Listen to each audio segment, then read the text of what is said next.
जय श्री कृष्ण। भगवान कृष्ण की कृपा सदा सर्वदा आप पर बनी रहे। आज के इस वीडियो में आप सुनेंगे श्रीमद् भगवद गीता का चौथा अध्याय, जिसका नाम है दिव्य ज्ञान। तो चलिए आज की वीडियो शुरू करते हैं। श्री भगवान बोले, मैंने इस अविनाशी योग को सूर्य से कहा था। सूर्य ने अपने पुत्र वैवस्वत मनु से कहा और मनु ने अपने पुत्र राजा इक्ष्वाकु से कहा। हे परंतप अर्जुन, इस प्रकार परंपरा से प्राप्त इस योग को राज ऋषियों ने जाना, किंतु उसके बाद वह योग बहुत काल से इस पृथ्वी लोक में लुप्त हो गया है। तुम मेरे भक्त हो और प्रिय सखा हो, इसीलिए वही यह पुरातन योग आज मैंने तुमसे कहा है, क्योंकि यह बड़ा ही उत्तम रहस्य है, अर्थात गुप्त रखने योग्य विषय है।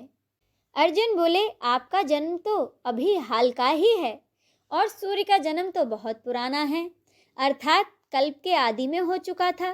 तब मैं इस बात को कैसे समझूं कि आप ही ने कल्प के आदि में सूर्य से यह योग कहा था। श्री भगवान बोले, हे अर्जुन, मेरे और तुम्हारे बहुत से जन्म हो चुके हैं, उन सबको तुम नहीं जानते, किंतु मैं जानता हूँ। मैं अजन्मा और अविनाशी स्वरूप होते हुए भी तथा समस्त प्राणियों का ईश्वर होते हुए भी अपनी प्रकृति को अधीन करके अपनी योग माया से प्रकट होता हूँ। हे भारत, जब जब धर्म की हानि और अधर्म की वृद्धि होती है, तब तभी मैं अपने रूप को रचता हूँ, अर्थात साकार रूप से लोगों के सम्मुख प्रकट होता हूँ। साधु पुरुषों का उद्धार करने के लिए, पाप कर्म करने वालों का विनाश करने के लिए और धर्म की अच्छी तरह से स्थापना करने के लिए मैं युग युग में प्रकट हुआ करता हूँ। हे अर्जुन, मेरे जन्म और कर्म दिव्य अर्थात निर्मल है और अलौकिक हैं। इस प्रकार जो मनुष्य तत्व से जान लेता है, वह शरीर को त्याग कर फिर जन्म को प्राप्त नहीं होता, किंतु मुझको ही प्राप्त होता है।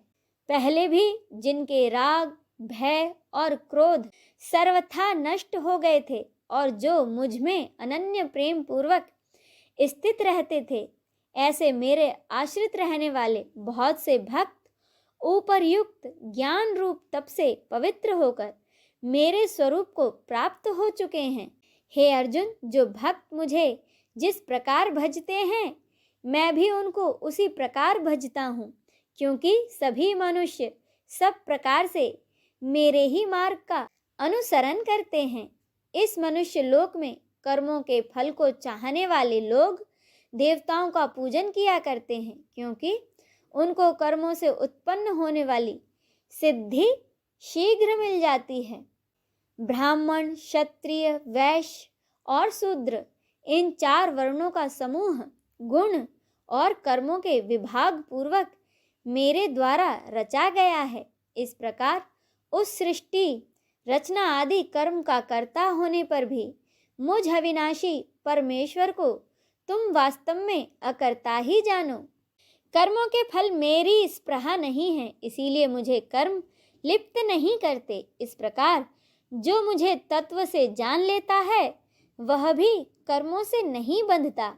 पूर्व काल में मुमुक्षों ने भी इस प्रकार जानकर ही कर्म किए हैं, इसीलिए तुम भी पूर्वजों द्वारा सदा से किए जाने वाले कर्मों को ही करो। कर्म क्या है और अकर्म क्या है, इस प्रकार इसका निर्णय करने में बुद्धिमान पुरुष भी मोहित हो जाते हैं।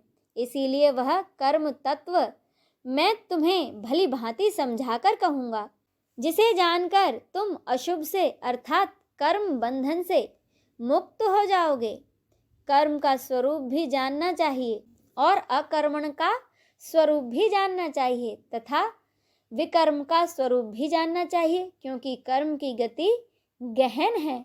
जो मनुष्य कर्म से अकर्म देखता है और जो अकर्म में कर्म देखता है, वह मनुष्यों में बुद्धिमान है और वह योगी समस्त कर्मों को करने वाला है।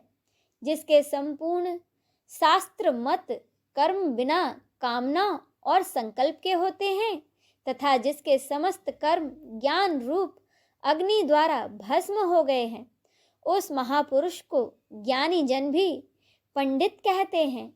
जो पुरुष समस्त कर्मों में और उनके फल में आसक्ति का सर्वथा त्याग करके संसार के आश्रय से रहित हो गया है और परमात्मा में नित्य तृप्त है, वह कर्मों में भली भांति बरतता हुआ भी वास्तव में कुछ भी नहीं करता।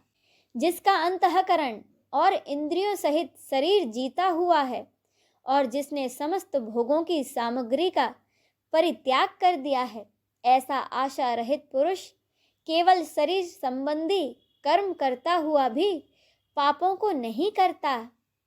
अब इससे आगे की कथा का रसपान हम अगले अध्याय में करेंगे। जय श्री कृष्ण।